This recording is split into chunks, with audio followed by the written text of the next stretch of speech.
Good evening, everyone.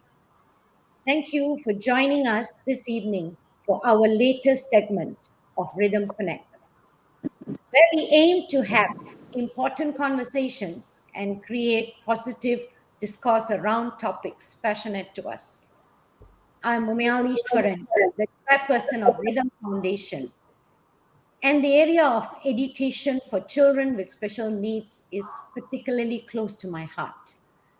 At RYTHM Foundation, we believe in the inherent potential in every one of us.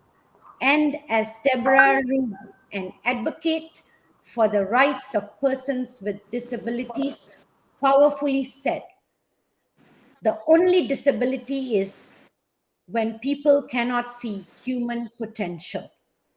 Today, we are discussing how we can build a more inclusive world where every individual's potential is recognized and nurtured, because accessibility benefits everybody, not just the differently abled.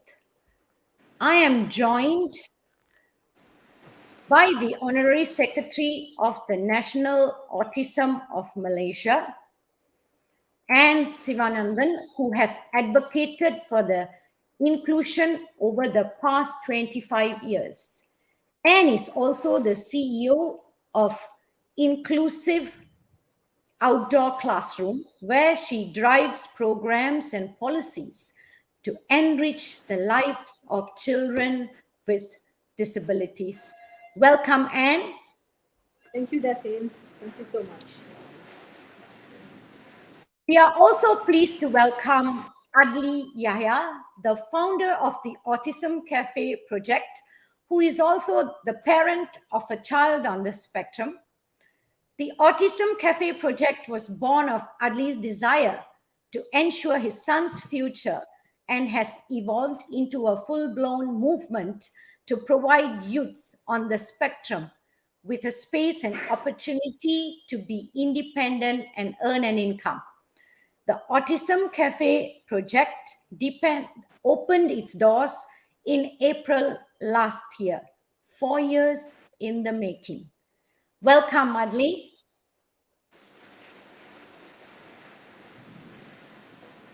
We are also joined by Malou Caluza, the CEO of QNET, and a dynamic woman in a leadership role who is also the parent of a child with special needs herself, and no doubt has her fair share of unique insights on today's topic.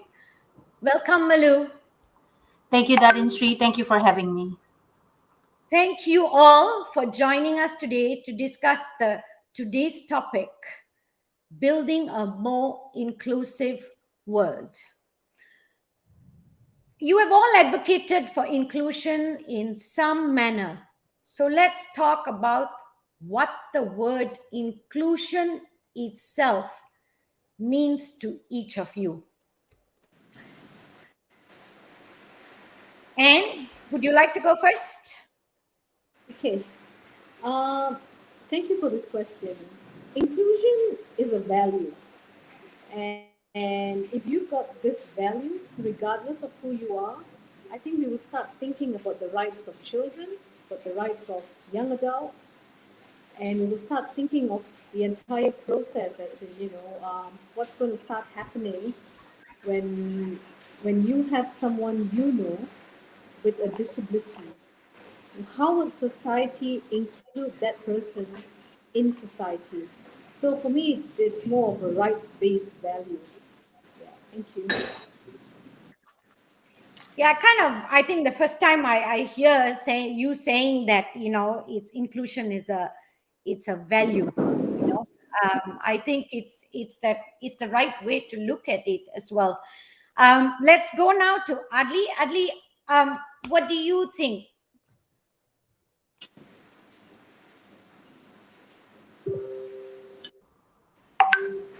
You're muted, Adli.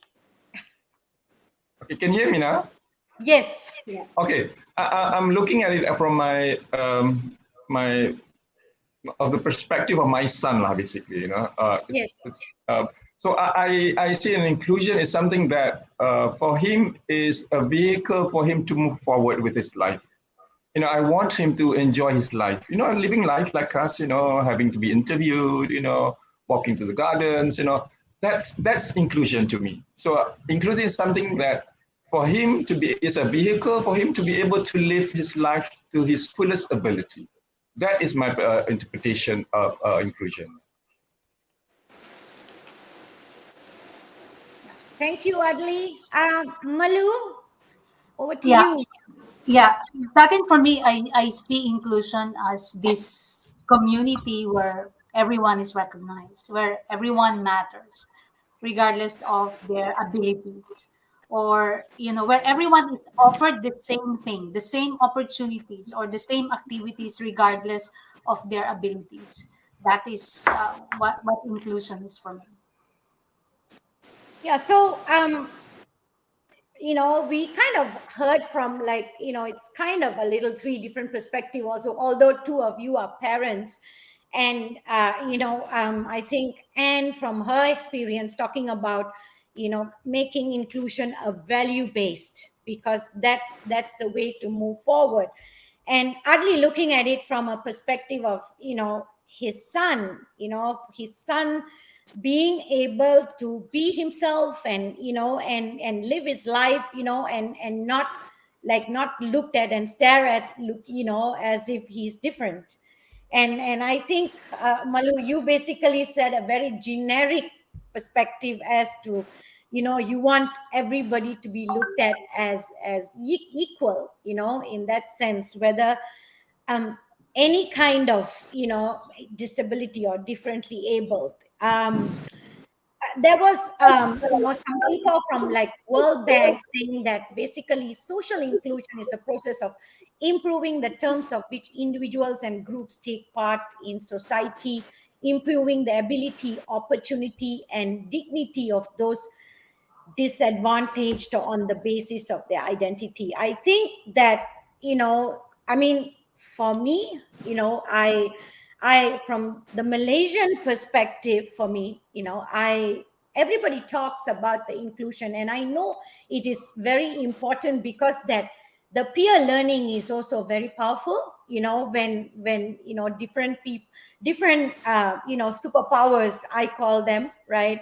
The differently abled, when you bring them together, not like in a class, but like as how probably Anne would bring them in her in an outdoor classroom, and they kind of learn from each other, like the strength, or it's but I'm kind of going to take this to a level and ask, like, because we have two Malaysians here, and then I'm going to go in an Hong Kong perspective to Malu. And so I'm going to first go to Adli and say that, you have a son, Lokman, who is 23 years old. Okay. So today we are talking about inclusion. I mean, so he's lived his 23 years of life, right? Right. So how much reality is this in Malaysia today, you see, inclusion? Well, put it this way, he's 23 years old. When we discovered him, he is in the spectrum. Imagine the shock that we had. We don't know what we're dealing with and stuff.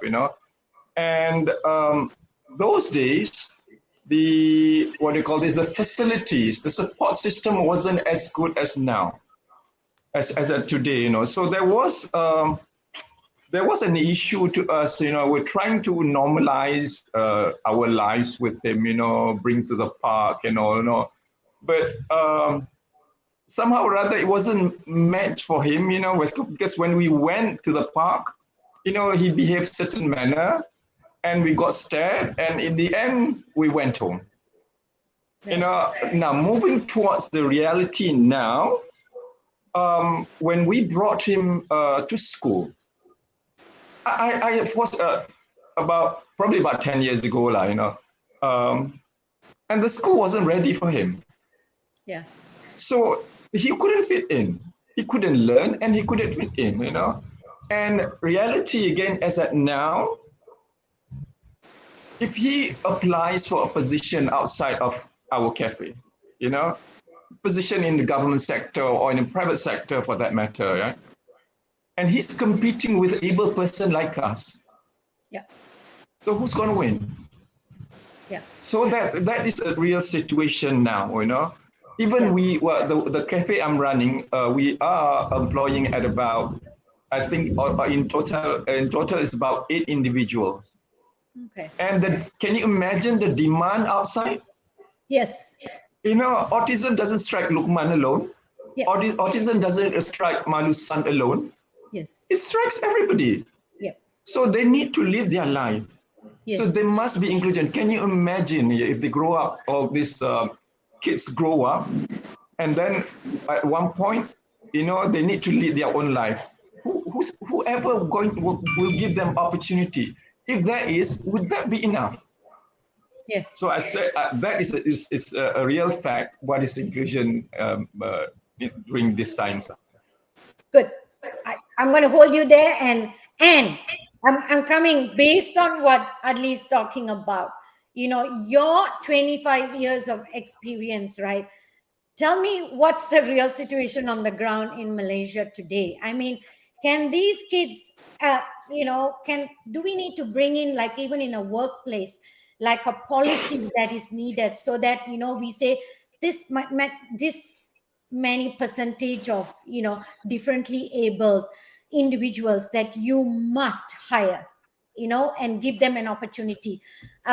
Something, that kind of a policy, is that what's going to help us moving forward? Because I know everybody is talking about inclusivity, inclusiveness. I mean, it's a very, very nice word, but how much of a reality it is in Malaysia today?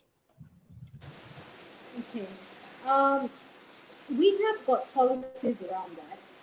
I Oh believe yeah. that, yeah, it is stated in the policy that at least 1% of people working in companies, it is encouraged for them to engage someone with a disability there. And the government also has given a very good allowances for them, as in, they would pay a certain amount and the employer would pay a certain amount. So as far as policies are concerned, I think we've got some good policies, um, drawn out already. But how effective is the policy going to be? Because Adli rightfully said something which really made me think. If Lokman were Yes. to go and apply for a job position, and if my child were to go and apply for a job position, my daughter may not be qualified, but because she doesn't have a disability, she may get the job. Yeah. Her chances are way much stronger. But I like to say that, as much as we want to make this a policy for every company to employ someone with a disability, it's great. But what are we doing to train them? What are we doing for Yes. them to cope? And I believe these things should really start as soon as the child has gone through a screening or an Yeah. assessment to say that this child has autism or whatever disability. And from that we start on early intervention programs, and Yeah. we do strength identification so that when they go into the workforce it's not a problem. And I would Yeah. also like to say that schools should start having children with disabilities enrolled in their program. And the teacher training part should be re-looked into. Because, Adli and I have been talking inclusion since Lokman was 4. And we are talking about what, 20 years ago, Adli, Yeah. you know. And what has happened since? The whole system is still there.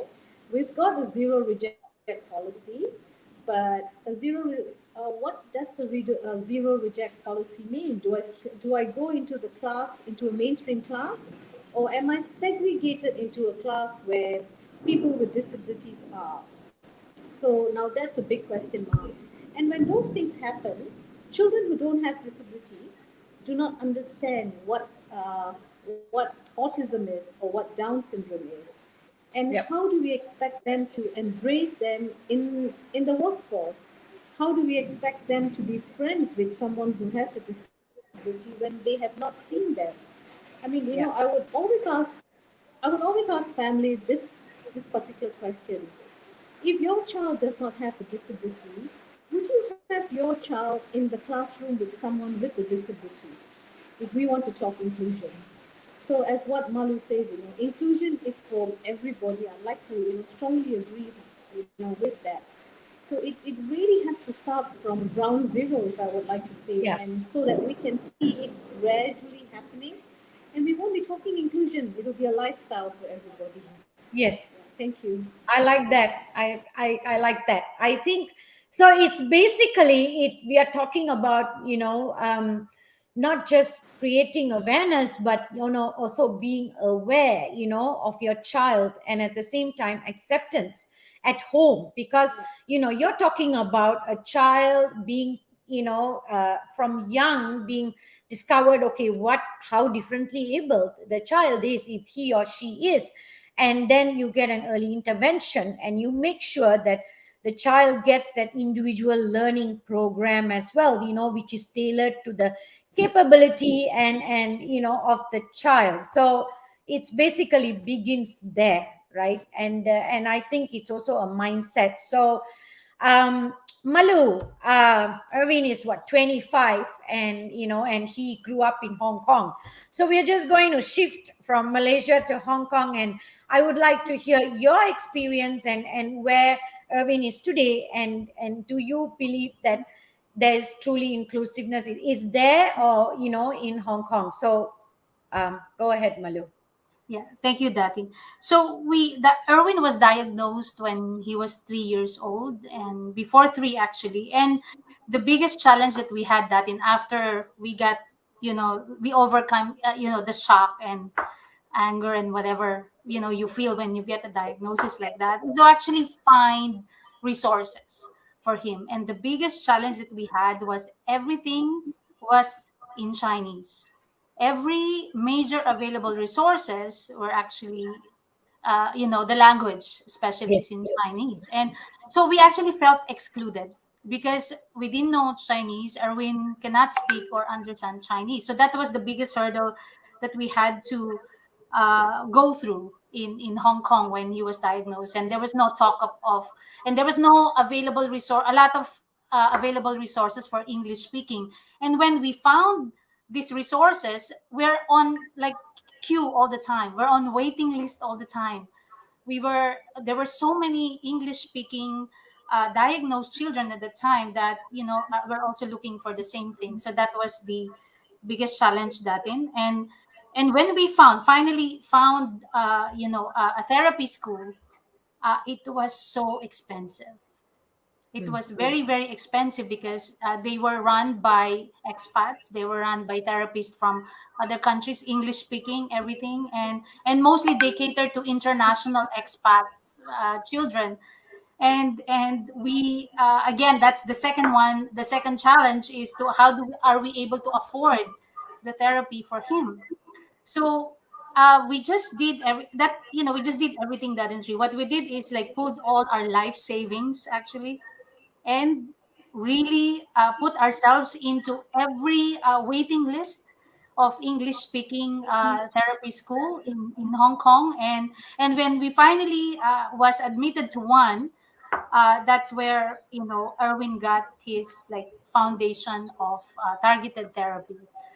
It was very challenging also for us there was always a challenge of how are we able to afford his therapy for the following 2 months or 3 months, because that expensive, that thing. And but we he was able to get, I would say, a good foundation, because Erwin was not speaking. He lost his ability to communicate when he was diagnosed at 3 years old, but through the Mm. targeted therapy. And this was a moment for us, because I think after 1.5 years we were able to actually hear one word, and that was okay, it's all worth it, something like that. So it's and then we actually at that time we only worked for Erwin. Actually, we called him our life savings at the time, because that's the truth.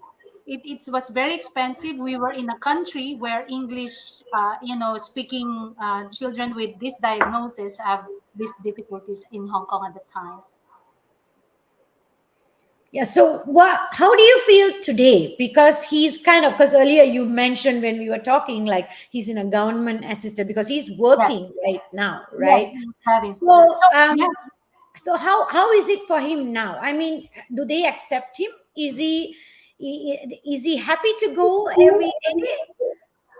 actually that it so after that, the elementary level, when he had to go through a higher earning learning level, like a high school equivalent, all schools available for him again were in Chinese. The medium of instruction is Chinese. So we had to, my husband and I had to talk to the principal and the social worker, and actually fought for someone who will be able to teach him in English, or at least translate those things in English so he could understand, because Erwin obviously doesn't understand and write Chinese as well. So it was that many meetings, that in Sri, that we were able to actually get their support. That okay, I think we have a teacher that would be able to simultaneously translate for Erwin while in school, and he was also able to.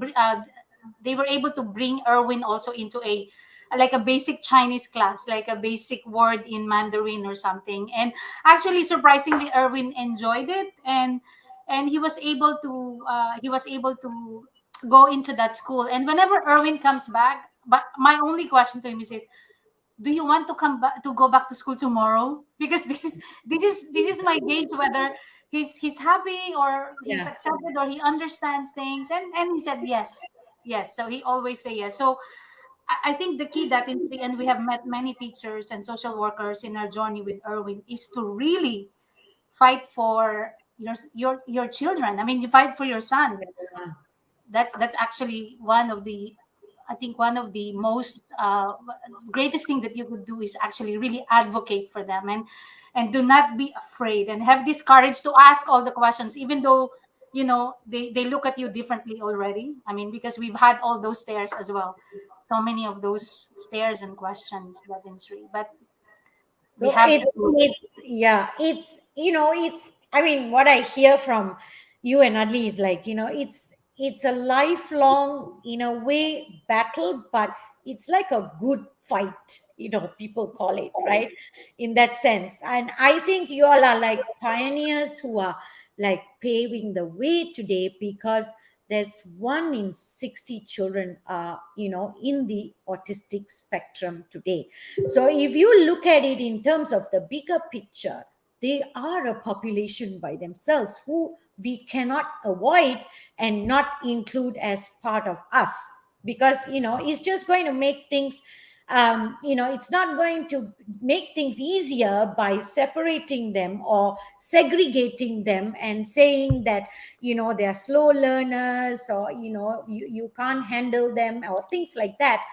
Now, based on this, because from hearing from the two of you, people tend to perceive individuals on the spectrum or even other disabilities as being fully dependent and lacking the ability to contribute economically or socially. What are your thoughts on this, and how do we address this general mindset people seem to have about the differently able? Because they also tend to think that they are eccentric, all right? And that mindset is even today, because we are doing a research paper, all right, because of our school Tarana, and we are doing a research paper with so the initial one that basically came for us is that the mindset and the attitude of teachers, because they don't want the differently able, not to say don't want, they say that they can't handle it, and they say that they slow the other kids down, so therefore let's not have them in class. So we are talking about, like what Anne said earlier, we have to look at revamping the whole system, the attitude, the mindset, the acceptance itself. And that has to kind of, for me, it has to start, like, of course, it should have started 50 years ago, because if we kind of compare ourselves with some of the countries, Malaysia per se, they say we are like 50 years behind time. for having any kind of assistance for special needs. So what do you say about, Adli, to you, about your, in the sense that your journey, right, your challenges, and what you had to face, what would you say to today's parents, and also to the public? I think you're mute. Oh, okay. Okay, thank you. Okay. The terms of they needed help. Our boys needed help and stuff. I'm okay with that. I'm okay with that. But why don't you look at it in a different perspective? Yes, they needed help, but you can help them to help others. You can get them to be, the perception is always, we must support them, we must support them, we must help them. It's fine. There's no issue on that. Yeah. But use that method, then turn it around. This is what we did over at the cafe. We have a pool of individuals with autism at the cafe. So instead, we do activities that to show to the public that they can be a productive individual if you let them be. So what we did was we got them to cook meal packs. These people, this individual who you need to support is doing cooking on their own, baking on their own, and making meal packs. And that meal packs, we send it over to the frontliners. We send it over to the garbage collector. We send it over to the urban poor. So now they have changed. Instead of you look them as they needed help. Now they are helping others. A full-bodied person, Yeah. So that needs to be done, because we need to find ways and means to get them to be productive, to live their life to the fullest like we do. So if we would continue on mindset like they needed help, as I said, there's no issue. But use that mindset to change it. Yes, we can change them to be a productive individual. But creating them as productive individual, it's our responsibility. They don't know much how to do this, how to market it, how to get to the certain people. They don't. They know how to make meal pack. Yes. But you get that meal pack and turn into something productive for them. Yes. So that's my thought now. Thank you, Ali. I think it's what you're doing. I mean, with your son and these kids, it's really amazing, because it's also not easy, because we need to hold their hands. We need to be understanding, and they might come to your cafe and have a meltdown. All right. So you can't, that's not the time for you to be judgmental and say, why are you coming in and having a meltdown? But instead of, embracing them and giving them that space and an understanding. Yeah. But you see, but that is something that needs to come. And people, just before I go to Malou, because you did say the whole, the fundamental system itself needs to be revamped. And how in that process, right, how do we change the mindset and the attitude of people towards these superpowers that I call, how do we change that mindset?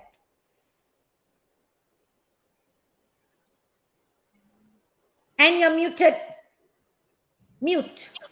Okay, sorry, technology. Okay. It's okay. I've done this many times. It's all right. All right, thank you. And you need to come a little bit closer, because we really need to hear really your input, because it's valuable for us. Right now you're kind of going in and out a little bit. Sorry. Is it better now? Yeah. It's better now? Okay, all right, thank you. As what Adli was saying just now, and Malu was saying just now, it's if we are at the point where we seem to be literally, inverted commas, begging at people to look at persons with disabilities, which should not be the case actually. No. Because they've all got their talents, they've all got the strength. But then again, right, if this was not my training, I don't think I'll be in this conversation with everybody. I think I'll be one of those persons who would support Autism Cafe by going there And I don't know if I'm going to take my time to understand what Adli and the boys go through there. I'm going to be really frank here. And Yeah. so I'd like to say that this is a personal experience that, because I've been trained in this field, and my girls have learned a lot from Adli's son, Lokman, because they were all classmates. And when Oh I put them yeah. in the yeah, so when I put them in the same class, they did not like it, in the sense that they were not used to meltdowns. They were not used to you speaking to someone and someone not speaking to them. So, how do we blame people for not accepting if they have not been there? So, if you're talking about Right. what needs to be done, I really feel that, as I would like to say, that the teacher training curriculum needs to be relooked, and teachers must go to the ground where inclusion is taking place. They must learn exactly what needs to be done. Because if you see Lokman, you just see Lokman. If you see Irvin, you just Yes. see him. Although they Yeah. both have although they both have autism on their Yeah. documents, but it's Yes. very, very different, right? Yes. Right. So I Right. feel, Very true. Yeah. yeah. So I really feel that a teacher, it starts there. They say, parents are the child's first teachers. Yes, I absolutely agree on that one. But we are learning from these two parents here, Adli and Malu, and it's like Yes. it's their journey. It's their journey. So it's how do people like us who don't have someone on the spectrum, what can we learn from them? What can we take back to our respective organizations? How do we change mindsets? It's really now civil society now. What kind of part civil society must Yeah. take a lead on? And I really feel that, for those of you who don't know how is it working with someone on the spectrum, go and volunteer at least cafe. Come and Oh volunteer yeah. Oh at yeah. our program, so that you can talk autism, you can talk inclusion. It's not about, yes, I support someone with autism, I wear a t-shirt. That's a good start. Yeah. That's a Yeah. conversation starter. But Yeah. do you know exactly what is autism? Why do they don't talk to you? Maybe they don't like your face. Maybe Yeah. they just don't like the way you smell. Yeah. Because I remember Lokman as a small boy. He used to play with his saliva, and that's Oh. because yeah, and that's because he has sensory issues. But his Yes. classmates didn't understand that. They were like, Yeah. "Oh, he's playing with his saliva. We cannot go near him." But how did we turn things around? How did we turn things around? So I think that is so important. So awareness True. is one, acceptance is another one. Acceptance is Yes. another one. And I believe one of the parts that, because a lot of them don't have a social group, and as what you were Yes. Yeah. talking about, Oh Mm, yeah. like, Oh yeah. Oh yeah. so yes. they don't have a That in can social I? group. Sorry. Yeah, Yeah. yeah, and their social group is mostly people on the spectrum if they have autism. Yeah. Okay, and so how do we get people to come? You don't have to be best friends with them, but at least Yeah. go and Yeah. understand them. Go and True. Yeah. understand. Yeah. So Mary and I have been in conversation about how are we going to be doing this, Yes. and it's not impossible. It's not impossible. It is possible, but it's just that It is. if we would wait for the government, it may take time or it may never happen. So Yeah. it's people No, like no, I us. think we are, nobody's waiting for the, I mean, respectfully, I have nothing Yeah. against, but that belief is what, Tarana was born because I said, we saw the need in Malaysia and, we said we are going to start something. So either we can wait for somebody to do something or we can get out there Yeah. and get our feet wet. Yeah. Datin, can I Yeah. interject here a bit? Yes, please. Following to Anne's punya conversation just now, Yeah, as much as you learn about autism, you learn it from a book, yeah, the reading and so on. But nothing beats an experience being with them. true, You true. learn a lot more from there. So what we did over at the cafe is we opened up for volunteers. The students, undergrads, and the public who wanted to know more about autism. As I said, an experience with them should be good enough than reading a book. I'm not saying book is bad, but a good experience and an hour or 2 hours solid will be with them, you can Yes. learn a lot. For me, if let's say if I'm happy if undergrad came to our cafe to work with them, because you never know in the next 5 years, or in the next 10 years, these students are going to be a CEO, CFO in a high-ranking position, Yeah. and once they understand them, it'll pave a better future for our kids. Correct. Correct. I totally agree. I totally agree on that. Malu, over to you. Do you remember the question? Yes, yes. Okay. I think I will just add some few more things that in Sri. Just like a normal person, every person in the spectrum has their own potential. They just need opportunities. They just Oh need yeah. someone who actually sees that. And I think from my personal experience, we need teachers, we need places where they would really honestly support them, honestly Oh find out yeah. potential, by really spending time with them and asking them. Because I think that there are also teachers who actually just, just for the sake of doing it. With all due respect, I have so much respect for the teachers, but the teachers that actually made a lot of difference for Erwin were actually the teachers who took time to know him, who Yeah. look at his abilities. In fact, Erwin learned how to swim and even competed in special games because there was one coach that looked at him and actually saw that he loved, he loves water, and he brought him to the swimming lesson in that school. In the beginning we didn't want it because, there were a lot of fears, especially from me, Yeah. because what, that's water, like, and everything. But I had to overcome it, because if this teacher saw the potential in my son, Yeah. then I had to support that. I had to go with that. And that he's a swimmer. He knows how to swim, whether in swimming Oh, pools, wonderful. and he actually competes, competed in some special Olympics in Hong Wow. Kong. Oh, So wow. so it's that we really have to have people who will not judge them immediately, put Oh a yeah. label into them, and and and Totally. and totally, not look at their potential. It's very, very important, that, and I agree with Adli and Anne. It's the practical side of things. You will only be able to learn and to understand them and to really see their potential if you will go to the, you're on the ground with them, or you Oh involve yeah. yourself in actually meeting people, or places, going to places that where they are. And yeah, that's very, very important. They have this tremendous potential. and Oh yeah. and I, and like, Malu, they are sometimes much, much smarter than us.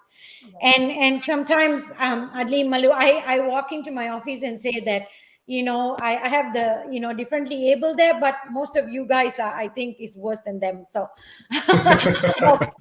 and there I agree sometimes, because when we have our school, so yes. and I didn't start because I didn't have a child who's in the spectrum, or I didn't know anyone close enough. I just had this feel that I had to do something, all right, because they are part of who I am, and therefore I did not want to see that everybody wants to avoid this topic, right? And the kids and even the adults, and then talk about, okay, let's talk about us, the normal people, because it's too much pressure to talk about the ones, who are the superpowers and the differently able. So I just it just came to me, that's something that I wanted to do. So when we had our school, and when we have our yearly concerts that we have with the Mhm. kids, okay, when it's done, I go up, okay, and stand in the midst of them, and try to take pictures. They start pulling me, all right, because I look like I don't know what, and then and they'll be looking at me, and everybody else gets like jittery, they're like, oh my god, that is there, this boy is here. And I'm like, I have to stop them and say, just leave it. Don't come. Let them be, because Yeah. it's like, if they do that, it's like they're going to do something to me or something. And one of the girls, like, she came and gave me the flowers at the end, and she just literally jumped on me with both the legs, went around me, okay? And everybody panicked, and she just jumped on me and then hugged me, and everybody panicked, and they were running towards me, and I had to stop them. And I was like, guys, just leave them, because it's not Yeah. like they're going to eat me or something, right? So Yeah. this mindset is there. If it's a special child, and if it comes and jumps on you, or if he touches you, or if he just hits you like that, it's like, okay, let's not, let's take the child away, let's do this and do that. So it's that lack of understanding and acceptance, and a lot of people know about it. I Yeah. I Yes. think my company today knows about the superpowers and the differently able. It's, I think, in Malaysia it must be one of the companies, because I kind of talk to them all the time, and I make sure that they also go and engage with these students, and volunteer. So Adli, you might be surprised. My foundation might call, and some of my staff might be coming your way, all right, for their SSR hours as well. It is good for them more than Right. for your kids. Let them come and spend that time. Yeah. And Datin, yes, can I just interject a bit about when Malu spoke about her son loves water, and yes, and she enrolled him into a swimming class, and he's now is competing in Olympic. When he was in his Yeah. class, yes. You know, the same thing happened to my son. He also loves water. But what I did over at the cafe is I turned his liking, as what Malu did. I turned his liking to move forward with it. So I get him to wash the dishes. Hmm. He loves water, and we get him to do a task, a job that is within his liking.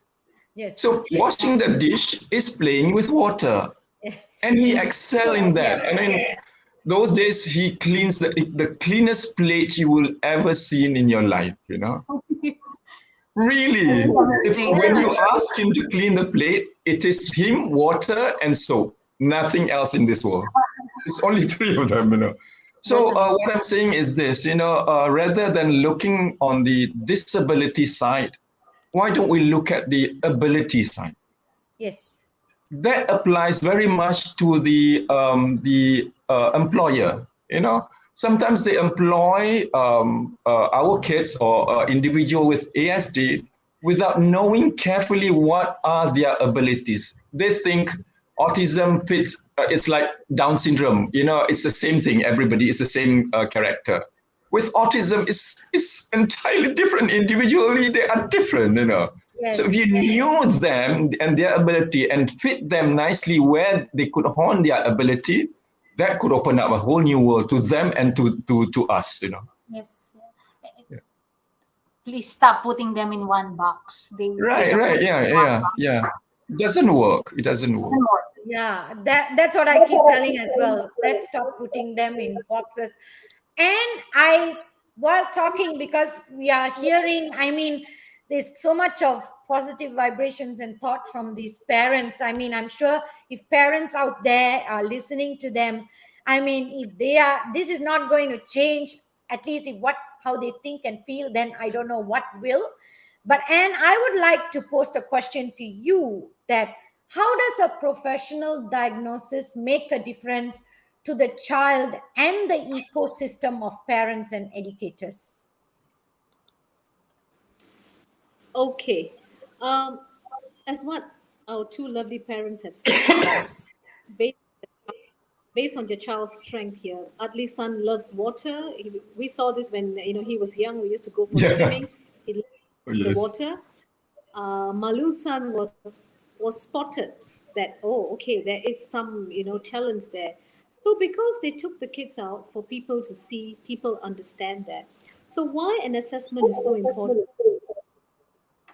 assessment or screening or a diagnosis of your child who has exhibited all these red flags, and you suddenly put them in a classroom, that poor teacher will not understand. That poor teacher is going to think, oh, this child is maybe lazy, or all the negative labels will be put on this child, which is, I will not blame that teacher because the teacher has not been informed by the families that, okay, my child is under the spectrum, so therefore my child is going to be learning differently with whatever syllabus you are going to have in that classroom, because we are talking inclusion now, we are talking about World Autism Day team now, inclusion for all, right? So Yes. if you want them to be in society, and we know society doesn't understand the differences, as much as we're talking about, hey, we are different, but they don't understand what is different. They really don't Right. understand, because why I'm saying this is because, I do a community-based program, and we have, people coming in at the age of 24, 25, and believe me, they have had no exposure to someone with a disability at all, because in our school systems do not actually promote that. And so when they come in, they are scared.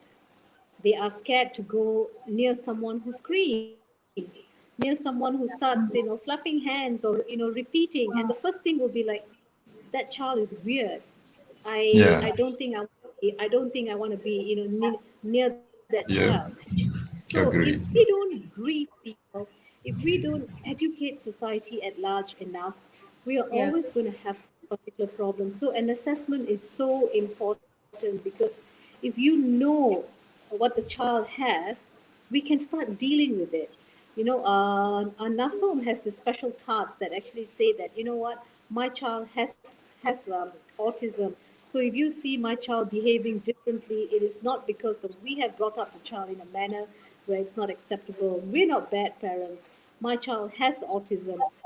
So if Yeah. we can start maybe thinking on those lines, having call Yeah. cards, and tell people what your child is all about, so that Yeah. people look at your child differently. And I would like to say that without my training, I have stared at people differently as well, because I did not understand. And it's not that I'm being biased or I'm discriminative or whatever, but I just didn't understand. If you have Down syndrome and your features are so visibly different from the rest, I would stare. Those good old days, people used to call them Mongolite children. and Yes. and I remember, and I remember very, very clearly when I had aunties who were pregnant, and my grandma would say, "Don't look at photographs like that," thinking it's good, your child is going to be like that. But these are stigmas, these are taboos where, people those days just, didn't understand. And I remember when, Lokman was a child, Lokman didn't have a lot of behavior issues. He was a very quiet boy, but his friend who was on the spectrum, they used to be screaming and things like that. So parents without kids with disability, they were concerned. Is my child going to be like that? I don't blame them. They don't know what autism is all about. So we Mm-mm. took that extra mile to educate them and to actually tell them that, hey, you know what? It's okay. Our team is trained to actually ensure your child will not follow those kind of traits. But then again, guess what? My children scream at a young age too.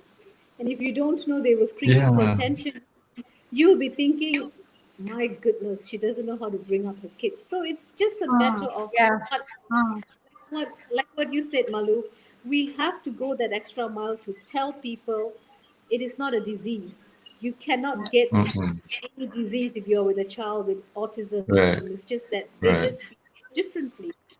Thank you Right. for this, for this important question. And I'd like to say that the community of Subang Jaya, we have actually changed mindsets, because we got all our community leaders to come in and be volunteers. Adli, you've seen this, Yeah. so Yeah. that they understand what disability is all about, and because they are policymakers, so they can help us change policies within community level. And as the African proverb says, it takes a village to raise a child. So if you can get our leaders to look at things in a positive note, I think the civil society or the community at large will know that, okay, it's not a disease, isn't it? just a matter no. of how we want to Mm. look at it. Yeah. It's a mindset. It's a mindset. Yes, it's a mindset. Yeah. Totally. So, and I mean, you're talking about this community, Subang, and then, where you have engaged the community, you've kind of educated them to embrace, our superpowers into it and say this is not a disease, but they are part of who we are. So we need to embrace them.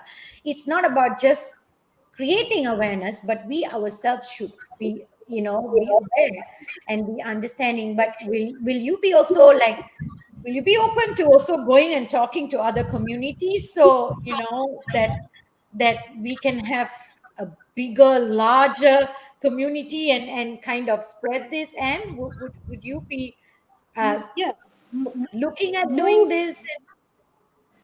Yeah, most definitely, because we are a voluntary based project, and the Yes. people who come as volunteers, they all young adults, and we've actually trained them to actually take our program to the various communities, because I'm not going to be here for long. I mean, we don't know when our expiry date is, so we want to ensure that these young people Yeah.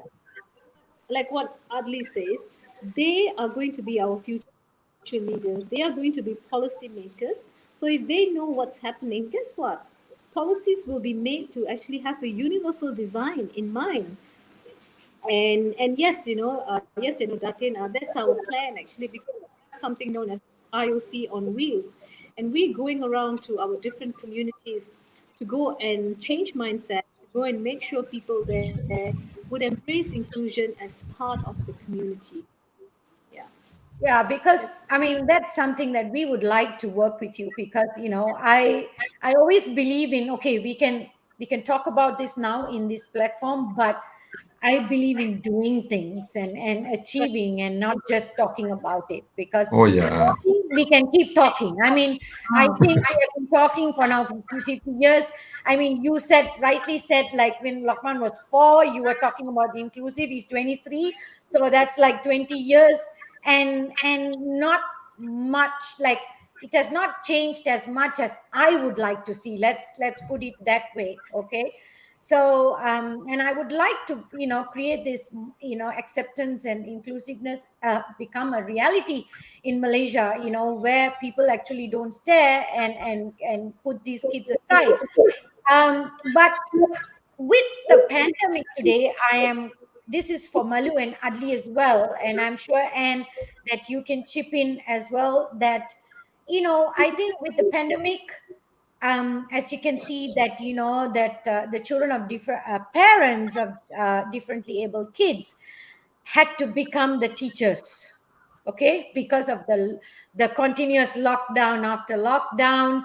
All right, we ourselves, the school, we had to do online, and it's crazy because these kids, you can't do anything online with them. Forget it. All right, we a physical itself, we have to dance with them, and then we are like online, they are not even interested looking at the screen. And I'm not blaming them, but I'm saying that the parents had to become the teachers, the caregivers, because at home. So a lot of them, actually, they themselves were struggling with it. All right. So this is also for parents, young parents, who, like you guys said, when their children were diagnosed, and to cope with that, and now they say the pandemic, they had to become the teachers, the caregivers, and not just to them but to the whole family in the house, and the dynamics, so a lot of them went through this, and some of them are not fully open, and they're still going through. What would be yours, Adli and Malu, like a positive thought that you would, let's say you're given a choice, give it to these parents? Because you guys, in my eyes, you are like super parents. So you and I'm sure here, because for me, it's not the parents with the money, but it's the parents who did not give up on their kids. That's for me. And you see the potential, and you're doing something every day for your kid. And for me, that's more than that I can see in a parent. So what would be something that you will tell these parents? Malou, All right. On my side, I'm not a doctor. I'm not a professor. I'm just a father to my son. Just do disclaimer here. that's powerful enough. Okay. So to the parents, I would say this. What I did with Lukman was I try to be creative as much as I can, with my son. Therapy is something is thought and in with therapists, but you can be a therapist too. It doesn't mean you went to school and you get therapy or that, and after that you're done and you just pack his bag and done with that. But it has to be a continuous thing. And so you need to do something called therapy, your creative therapy at home. So when what we did with Lukman during the pandemic time was I make sure that he fills up his time productively. You know, for instance, I got the idea of, when Lukman, when you ask him to pour water in the glass, he will keep on pouring until it's overflow because the instruction is to pour. He doesn't know when to stop. So what we did with Lukman during the pandemic, we have to be creative, to keep his time occupied. So what we did was we get bottles, empty bottles, empty jars, and we bought like 10 kilos of peanuts. I want him to have an understanding. When it's full, you stop. But at the same time, my therapy would enable him to earn his own living. So we get him peanuts. He put it in the bottle. When it's full, he keep on putting it, and the peanuts fell off, and it gives that crackling sound when it hits the table, right? Right. So that triggers him to stop. It's full. Okay. It triggers him to stop. So gradually, when we ask him again to pour in water, he stops. Whenever it close to the brim, he will stop. So now he's able to earn his own living by using a kind of this therapy. Just put in peanuts and tighten it up, and you can sell it. So at 19 ringgit a bottle, if he sells 10, it's 990 ringgit a month. So something that the parents need to be creative as well as do something that benefits him commercially and get him to able to be himself and earning his own living. Yeah. That is a responsibility of a parent. This is not a responsibility of a shadow nor a teacher or a caregiver for that matter. This is a parent's responsibility. So you've got to be creative, because once you stop your giving hopes to them, giving therapy to them, probably that's the end of them. Yes. So the responsibility falls on the parents. That's very true, because I remember, that when I was in Australia and going through the system and looking at, what they had in the special needs, they always said that parents play such a vital role, because end of the day, how to plan the individual learning program is based on talking to the parents. Because how does your child behave, like what triggers, and when is he in good moods, what can you give he or she, then she's happy, the happy mode, or so everything only a parent knows. Yes. Because a child is not with the with the teacher all the time, but the child is at home with the parent. So the teachers always base their therapies based on talking to the parents. So I think parents need to understand, right? Malu, what's your thoughts? Yeah, I think consistency is also very important. That in Sri consistency. I mean, uh, whatever they actually teach outside of home, you also have to know what they're Right. teaching your son, because when they go home, you actually have to be the, like, do the, like, a continuity of that, whatever they're teaching your child out, in therapy or in school as well. I think that in what I would like to actually say is, I would say that one of the mistakes that probably I did is I kind of like forgot to involve his siblings at the very onset. Hmm. That was actually, I think, it when I realized that I had to work double time to make sure that his two brothers are involved in that as well, because I kind of like, we took it upon ourselves, me and my husband, to just do it, and we completely forgotten that he has siblings that need to understand also, and that needs to work with him in everything. So whatever we're doing, we're also teaching his brother. So that's not how you talk to Erwin. Don't, this is how you should talk to him. We also need to teach his siblings, not only us, but the siblings. And the reason why I am saying this is, normally we tend to forget and focus our attention, which I did at the very beginning, to only my son, who has that who Erwin, to Erwin, and completely forgotten the other siblings, or there's a grandma in the house, or other relatives. I think we should involve everybody in the family, Yeah. to teach, to train consistently, and to understand our child as well. That, And I think that that's a valid point on saying that, include the siblings, because their understanding and their respect for their brother or sister is also very important, because end of the day, whether it's a therapy, whether it's inclusiveness, whether it's an understanding, whether it's awareness, it begins at home, and I think it begins with your parents, of the child. The acceptance has to begin, because then the journey will be easier than it is. Okay. I mean, thank you everyone for those really valuable and input, because I have been looking at some comments. Everyone saying, your the conversation is very useful and very positive. And so we are going to take some questions from the audience. I'm waiting for the questions to come in. All right.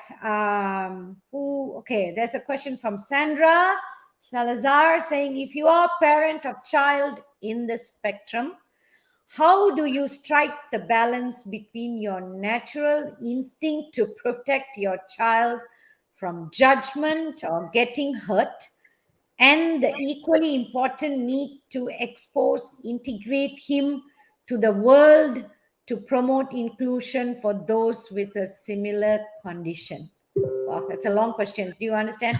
I think, in short, striking a balance. How do you do as a parent? I think in that instinct of protecting, and because you don't want the child to get hurt, but at the same time exposing, so that the child gets stronger as well, right? And be part of that inclusion. So how do you strike balance as a parent? Wow. Okay. That's a um, tough can I question go there. first? Can I Malu, go go. first? Yeah. Yes, Malu, go. I think not exposing him is not protecting him, from my Oh, personal, yeah, very right. because the real world is the real world, and there will come a time that you will also be gone from this world, and if you do not prepare your child, Yes. and if you don't stop thinking that you're protecting him by not exposing him to this, I think it will hurt your child even more. So, Right, but I also understand the concern that you also actually need to have a balance. uh, I think from my personal experience, exposing Erwin to a friendly environment first, is the first for us. We very cannot important. expose him to a very unfavorable environment immediately while he's undergoing therapy on his behavior or on his attitude. He needs to have the fundamentals first before we were able to expose him to some other environment or places. That is real. When Very Erwin true. was young, we were living in a flat in Hong Kong, and you know that in how small the flats in Hong Kong are, and we have hallways, right, on the lift. Yes. Erwin did not want to go through those hallways ever. He's Oh, always crying. He didn't want to go near the lift. He didn't want us to go through the hallways. And every time I had to force him, he will actually, like pull my hair and stuff like that. But I had to overcome that, that fear myself. I had to overcome that shame myself. I had to and make sure that I said, but this is what he's going to encounter, going to hallway, and riding the lift. I have to expose him to something like that. But I had to make sure that he was ready, that Sri, before. I mean, and it takes, it's a process, ugly, Right. right? It Yeah. takes a long process to teach one skill, Yeah. to open a door, to brush their teeth. Everything is a process, and as a Yeah. parent, you have to have some tremendous amount of course you have the love, but the patience also, because you will also get, you will snap also, ugly, Yeah. Yeah, very true, very true. Yeah, I mean, otherwise you're not, You're a you're normal not human human being. being, right? You're not Yeah. human being. I mean, there are times you're just going to also feel like that. But the thing is to not to stay there feeling, right? Like Right, bounce right, back, because you right. don't have the luxury of staying down there and feeling, Yes. down, because you have to Yeah, bounce back. Yeah. So yeah, that is something that, you actually have to, as a parent, you really have to tell yourself. So I think I always say that, when parents, where they have a special child, a differently abled, and you become a better human being oh yeah, yourself, definitely, isn't it, Adli? I definitely. mean, your take on it. Oh, definitely, definitely. As I always say, my son Lukman is the greatest teacher that I've ever came across. He is has as he is, without mentioning anything whatnot, he has changed me a lot. I Yeah. was a different person those in like 30 years back, 20 years back. I was totally a different person. I get agitated easily. My Yeah. patience is not as good as I am now. But he as he is has taught me a lot. So I'm very much appreciated on his coming into my life. As opposed those days, it's always liability. When I think about him, oh, I thought, what am I going to do? What am I going to do? But now, as I always say it again, everything here came to earth for a reason, at least for a reason. Yeah. Now I know. No, I'm happy with him now. I agree on that. And tell me your perspective to the parents, because as someone, not a parent, but someone who's gives therapies with that, what would you tell the parents? You mute. Yes, yes. Okay, thank you. I like to go to by what Malu said about her experience when she had to come out of the house to actually go through that pathway leading to the lift. She said a very important word. She said she was fearful, and she's a mother. And to all the other people out there, when they see a situation like that, can you imagine their fear? Yeah. So what she did was really good. She had to overcome that herself so that she can advocate better, so that people Yes. like us would know exactly this is what happens when they are fearful, for the child, or when they're not used to a certain environment, and something will actually trigger behavior to actually take place. It's not something they want to do purposely. There is a cause and action for everything. So I believe what really needs to be done now, for we have to work hand in hand with the families, with the school. It's like a pyramid system. The child, the family, the school, and people like us who do advocacy work for the community, where we go and change mindsets. And we need a very strong public will, a change of public will, which is so Yes. important. We Yeah. need that to be done. So we need parents like Adli, like Malu, to not only share their journey, but to also educate us. Hey, you know uh, the reason this is happening is not because I'm a bad parent. I'm doing my Yeah. Yeah, best to ensure my child fits into society, and I'm also ensuring that society will accept my child for who he is. It's a big challenge for people who don't understand that, but it doesn't True. mean we change mindsets, okay? Because if we're Yeah. talking inclusion, we have to include everybody, and Yeah. then also we need effective, quality, community based programs, because it Yeah. starts there. It really Yes. starts there. It has to start in the parks, it has to start in the mall. That's where I met you, that Yeah. when we were at a fashion show. We had to go to that mall, and families saw children experiencing meltdown, as what Datin said. So if you're seeing it for the first time, you will be scared. It's like, what's going on? I'm Yes. not going near that Yeah. child. So it's a teaching moment when things like this happen. So as what Datin was saying, someone was pulling her hair, someone went on to her. It just shows that that child is so comfortable with her. That's why the child Yeah. is expressing that manner. But if the child is not comfortable, the child is going to, exhibit tantrums, which a lot of people will not understand. So it's all about that, That's true. communication, that assessment, that diagnosis. And I would like to also say that, NASOM actually has services like this, where if you fall under the B40 category, there is a 50% discount for your assessment. It is subsidized by our Selangor state government. So it's so, Okay. for those families out there, if you're looking for an assessment, if you're looking Yeah. for therapy, NASOM does provide, things like that. But if you're looking for advocacy campaigns where we go on the ground, where we change public policy, where we change mindsets, where we try and make rights real for a child, then I do programs like that.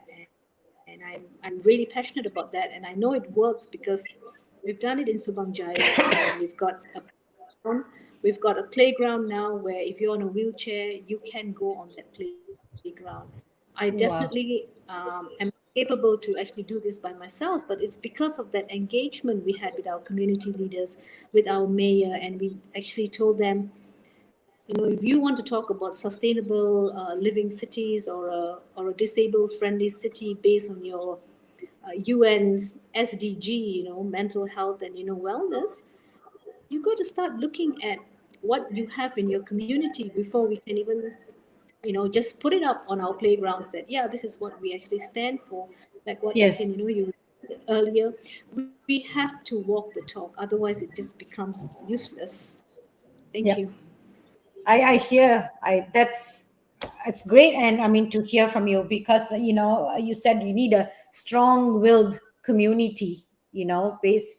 That's what we need, and we need these communities to come together, and not just sit in ignorance and say, "Oh, I don't know what an autistic child is. I don't know what the spectrum is," and therefore be scared and be worried. And I think we've passed all that. In my opinion, we've passed all that.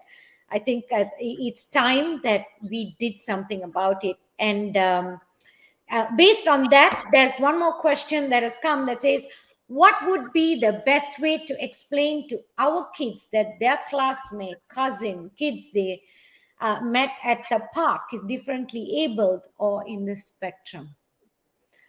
I think, Anne, I think you should be the one answering this. Okay. Okay, sit gum. I think the best way is, before we can explain to our child, we need to understand first. So the first step would be to go speak to the parents and say, I notice your child is behaving in a different manner. Can you explain to me why? Because I want to know, and I want my child to play with your child. That's the first step. Hmm. And usually a lot of families are very scared to take their kids who are behaving differently to the playground. So for if you see a situation like that, I think we should take that bold step and start approaching families if we want to be the change in our communities, and then start reading up, or start telling your child, okay, this child, according to the mom, has autism. Can you do a Google search and see what autism is all about? So you're not telling the child is doing his or her own research to learn the whole situation. And then Yes. perhaps parents, perhaps the mom can actually talk to the child who is not exposed to a situation like that and say, oh, do you actually remember that child closing his ears? Maybe it's due to Hmm. too much of noise that is happening there. I'm sure whenever you are playing with your video games, and if you want to block out sound, you have like a headphone there. So we all do things differently. So it starts with the adult to educate the child, because we are game changers, and what we do, children are mimicking us. And Yes. all those labels we put on people, children don't put it. They learn from No. us. They learn Yeah. from us, True.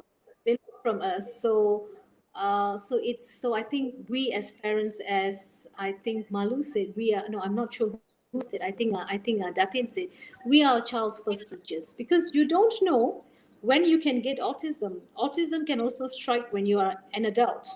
We Yeah. don't know. We don't know if these things have not been identified, or No. it leads on, then it gets to a more different situation when you are a late a late bloomer who's being diagnosed. So you got to start it from young. We got to start educating members of the public. Got to start educating ourselves. What is this word autism about? Differently able. Adli likes to wear a t-shirt like that. Differently able. What is it? I think we're all differently able in some sense, right? Yeah, I cannot do what agree. Yes. his son, Yes. fold boxes. I cannot do that. I run away from that. So like what you said, Datin, sometimes they do more things than us, which we assume Yes.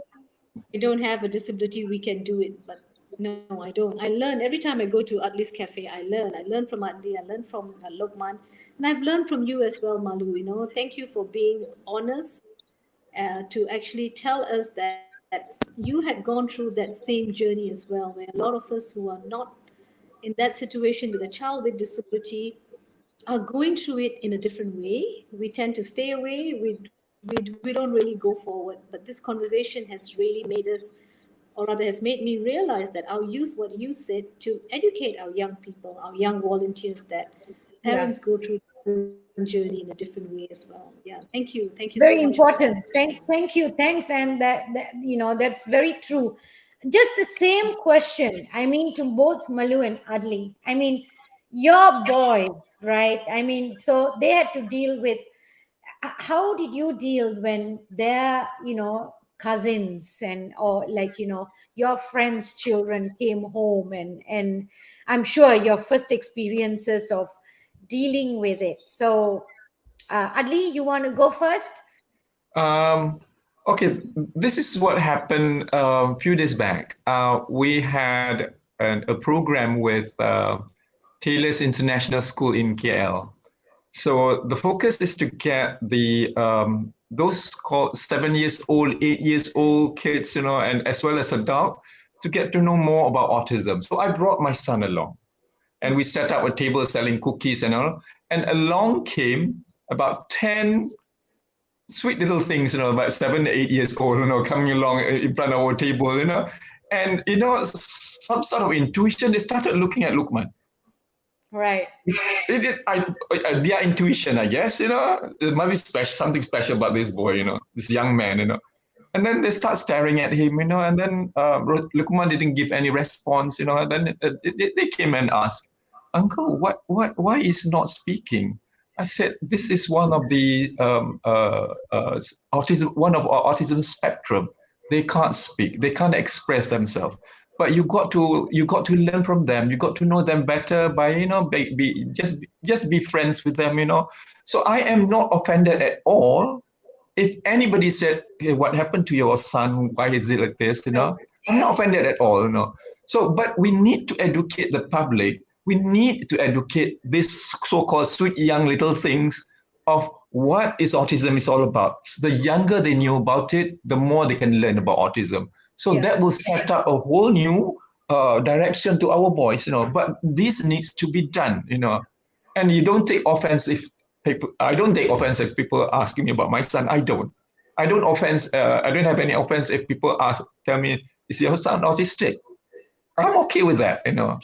But when you speak, as I said again, when you speak to the audience, you speak to the youngsters. You got to tone down your level of language, level of understanding, and stuff.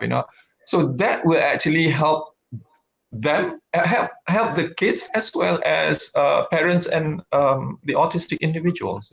So that's how I deals with this thing. True. Uh, Very powerful message. Malu, do you have like any incidents that, because that'll be great for people to hear, like anything that you can tell us? Well, I was actually just thinking about it, that in Sri. I think the first thing that we did actually is to tell our families and educate them about autism, because Erwin, from our side, and William's side, was the first and they did not know anything about it. So every time we go back to, for example, for holidays or vacation or something like that, they were all like, okay, they either don't want to go near him, or like, they're kind of the eyes would say it, I would say. So we had to actually explain to them what autism is, and I always take the opportunity to teach other people, to teach my sisters, friends, and everything. Oh, okay, this is, please don't say that to him, or please, can you say it this in this way or something. So I'm always taking it as the opportunity to educate also, not only to correct but actually to educate as well. So my son has autism, and he would do this, or if he does that, please, just, this, okay, become, stay in your seat. So I'm always doing it, that in Sri. And I guess I would say I'm blessed, because in our community, in the church, we actually have other parents who have children with autism, and kind of, I was blessed when I went into the church community, that they already know it, Mm. like they're accepting of it. And I think it's very important that in a community where you bring your son or daughter, that they know it, that they're educated about it. And if they're not, I think we should initiate it. I would say Right. we should initiate the education, and I Very think true. take every opportunity to teach, or to Oh, yeah. educate, whether it's in a bus, or in a room, or anywhere, that in Sri. Because if we wait for the general education or something like that, I think we will not be able to reach as many people as we can, at least with the closer community of where the child lives. I think we should do our part, I would say, that in, whether it's in a park, Yeah. in a playground, Yeah. or something. But And so, I think yeah, sorry, Malu, I hear the same from the three of you, because although like from Anne, from her perspective is, but end of the day, her saying that, okay, reach out to the parent and ask them, okay, what is wrong with your child? I want to know, because, I want my child to play with your child, and Adli saying that when they came and asked me, I mean, I was not offended. And at the same time, his tone replying to them also shouldn't be in a very offensive manner. Hey, why are you looking at my child and asking what's wrong with my child? It's not that, but it's rather you want those children to embrace your child, right? And you want to educate them as well, and for them to know. So that's very powerful that I'm hearing. I mean, it's different messages, put different perspective, but it's basically coming down to the same thing as, you know three of you saying that basically a parent should not get offended, but rather make sure that the awareness is created out there and everybody knows but about it. I did get offended many times, that in Sri, just to But be quite that's the honest. process, right? I mean, I'm sure Adli had to go through that too. Yes, Yeah. yes. Yeah. The same thing. and I and just want to I put it out I there. I get, just want to put it I out get irritated, like what Anne said. there. One is Mongolite, then the other one they call is um disabled. I hate that word. And there's another one they call it also oh my god, these words, I'm like, guys, don't, because then Yeah. of course I get irritated when they use these Yeah. words. I said, if I call you, I'm sorry, but for the language, excuse me, but if I call you stupid, are you going to be happy? No. It's just because that Mm-mm. that child can't relate to it. Please don't call these names, Or Yeah. abnormal, that in Sri. This word, yeah, that's that. abnormal. And then mentally challenged and mentally retarded. Oh Yeah. my God. Do you know people even today use that word, and they call that mentally retarded? And I'm like, guys, stop. Like, people I'm having conversation with, oh, you have a school for mentally retarded children. That's it. It snaps me then and there. Okay. And so I think it's a journey that we have all been through. Yeah. If you have Yes. not been through, then you're not a human at all, Malu. So, or That's at so least, all right. There's another question that's coming. Okay. Um, what support can communities provide for parents or caregivers of adult children on the autistic spectrum? Okay. Who's going to go first? Okay. Okay, Adli, go ahead. All right. Okay. This is subject close to my heart. You see what at the cafe. People sometimes. I give you a good example. Couple. It happens about 4 days ago. An organization came to our cafe and they wanted to help. They said they wanted to donate to us. I said, well, instead of giving us donation, why don't you open up opportunities for our boys? Yeah. It's nice to have donation. It's nice to have cash, but it is nicer. It is more meaningful if you give them, if you open up doors of opportunity for our boys. And you knew our boys can cook. You know our boys can bake. Make handicrafts and all. Why not you open up opportunity to market them, to market this product, and to get them to do their work on and on again, and it becomes their living. It becomes their source of earning. If you give us fund, probably it stops there. I'm not saying it goes to the kitchen and all. But if you give them, if you open up doors of opportunity by marketing their product, Yes. it goes a long way. It's a lifelong thingy. Yeah. So it is more beneficial to them. The impact is more powerful. Can you imagine? Let's say my son loves to do bracelet. I think Anne knows about this. Lukman loves to do Oh, bracelet now. Yeah, wonderful bracelet. He has come a long way. I would say this. Now, the point is this: if he makes thousands of bracelet, which he can, and it's lying on the table, it's not moving. What's the point? yeah. But if you take this bracelet of his and you help to market it, you help to sell it. Can you imagine the impact on him? Yes. He's earning his own living there, as opposed to giving us money. I have no issue if you have 1 million to give her, then wanted to give me 1 million. I have no issue at all, But it is more meaningful if you work on that matter, as I said, open up doors of opportunity for them, So the public out there, let's say if they want to do a birthday party or get together, or they want to donate meal pack to the homeless, whatnot, instead of going to the usual commercial outlet, why don't you come to us? Are not asking you to donate. We're asking you to buy and support our boys. So because if you do that, one, you are supporting our boys, creating a future for them, as well as you are helping the target market that you wanted to do. You wanted to target, which is the homeless and stuff. You're hitting two groups at one go. Yeah. So that's what I'm saying. I'm saying that you can help us in many ways, but this is the best way as far as I'm concerned. Yeah. You've given me a lot of ideas as well. So I'm going to send Oh, all my staff. We do tea time stuff as well. So we probably come and get their cookies and stuff from you. please, And please, probably going to get Lokman's bracelets as well. And I'm going to give it away to my staff. Good idea. that's So wonderful. I'm guilty too. I should come there and get all of this and support your cafe. We'll start doing that, Thank you. Ali. Thank you, Thank Datin you. Sri. Thank you. And how your thoughts on this, Anne? Okay. I okay. I'm just checking if I'm muted. I'm good. My thoughts is that we need to get away from that charity model, Yeah. and Oh we yeah, need definitely. Yeah.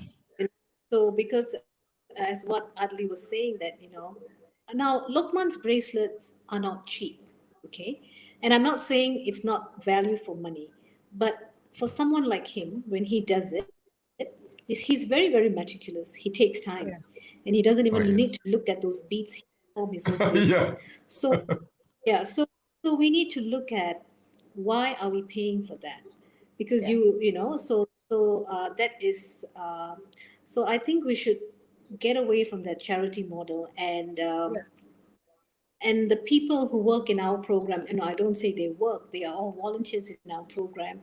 They come in the beginning as they look at these kids like, oh my god, they all retarded.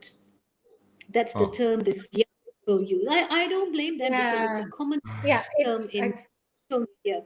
I don't blame Yeah. if they say stupid or weird. I don't blame them because I would Yeah. be saying the same things if I don't know. Yeah. But we take yeah, so we take our program as a good place to educate them and to re-educate them and to put them in situations and to put them in sports. And because they have volunteered in our program since its inception. So our volunteers have been with us for like 6 years. They know what to do. Wow. And we need the power of young people now, because Yes. after a certain age, our stronghold on social media is not as great as the young people. They can Yeah. create ripple for you. So they are our game changers. They Yes. are our game. So if you are looking at for a place to actually volunteer, Datin Sri, come to our place, because we have all the 7 categories of disabilities in our program, as well as the children developing. So for me, that's real inclusion. I believe it works because my children in preschool, and they were in an inclusive preschool, and throughout their years, they've actually been taught how to defend someone who doesn't have a voice. And my daughter, my oldest one, who's a speech therapist, and in one of her interviews, what she actually said is that I want to give a voice to the voiceless. And for me, that is really powerful, because she wants to Yeah. actually be a game changer. But how do you be a game changer if you've not had that experience, if you've not Yeah. had that rich experience? Because you don't know, one day you'll be a mother, or you'll be a grandmother or a grandfather or a dad, and you may have a child in your family who has a disability. So why do we need to Yes. wait till that happens? Why not we be the Yeah. change, we be informed, we get to know what's happening? So for all those listeners out there, if you really want to know something, there's so many programs which we've already mentioned here. Go and be a volunteer. That's the best way, and then talk about it. And that's the first step for a changing society. And that's what we did with our community leaders, MPP3, and now they act as volunteers in our program. And so when you talk about disability, they know what are disability rights. They know what the UN Convention is stating. They know that Malaysia is a treaty to that, so they Yes. can walk. Yeah, thank you. Thank you. Thank you. And with that, Malu, what would you Yeah. say? So just I think apart from on top of what Anne and Adli said, in Hong Kong, that industry, several companies actually are volunteering and creating a special event so that they would be able to have interaction with special children. So when Erwin was in high school, Morgan Stanley and these other companies, they will have a Disney Day, for example, with them. So or Ocean Park Day. So what they do is their employees, their staff, they go to their school and actually take them to Disneyland or what's this Disneyland or Ocean Park and be responsible for one special child, for example, and then two staff. And I think I we love that idea because they are being educated really not theoretically but really on the ground. And if other companies or our communities will actually start thinking like that they intentionally create things like this to include our differently abled individuals in the community, then I think that's a good thing, that industry. And one thing that I just really want to say, please be kind. Please be kind. The community, the public, please be kind to them, because when well, not even for differently able, just be kind to anyone, because when you see them steaming or having all this funny hand steaming or pulling hairs or something like that, please just be kind and just be kind. I think that's one thing. Um, I really powerful, guys. I mean, I think it's although there's two parents and you would think two parents, okay, it's going to be the same perspective, but it's you really gave us such different perspectives on the same questions, and the takeaways are powerful, and nothing but from a positive perspective also, and nothing negative. So we've kind of come to the end of the program, and if this question is for all of you, if there is one thing that you would want our audience to take away from today's conversation, what would it be? Anne, would you like to go first? Okay. We have to be the change see in others, as what Mahatma Gandhi says. So let's not let's not talk if we are not ready to make the change. It starts with you. Thank you. Yeah, you be the change you want to see in others. Yeah. Powerful. Yeah. Adli? I guess this, as I said again and again earlier, um, I think the public needs to understand our kids far better than they should. Not to say far better than they should. I think understand our kids and open up doors of opportunity for them. I think that when you do that, it open up, as I said, it open up a whole new world for them as well as us. Yes. Thank you so much. Powerful. Malou? Yeah, I think I've actually said it, Datin Sri. I think please be kind, and they don't need your pity. Just like any normal people, they want to be seen, heard, and appreciated. Yeah, that's true. I think don't look at them with that pity eyes and empathy, but just look at them for who they are, and not what you think or perceive that they are. So I think last year's topic was inclusiveness in the workplace, and I think this year's theme was like inclusive education for all. I came across this, I don't know whether you've heard of Pete Wamby. He was diagnosed with autistic, like Anne said. He was diagnosed at the age of 34. All right, and today he has worked to improve autistic awareness and accessible place for neurodivergent community. And on the second, which was the Autism Awareness Day, and he posted that more than simply being aware of us, we want people accepting us for who we are and appreciating us for our differences.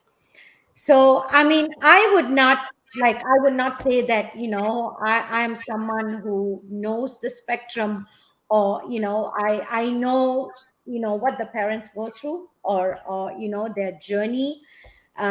Because I always, but from based on our kids, and when I talk to the parents, then I always say that you are chosen for a reason, and it only makes you a better human being, because what parents need is also your positive affirmations, and not looking at them and saying, okay, something has gone wrong in your life, and that's why you have this child. So all I know, right, is that we must all respect them, right? Everyone, we must embrace them, and we must include them in our lives. And they are all superpowers, and we just have to help them achieve their potential.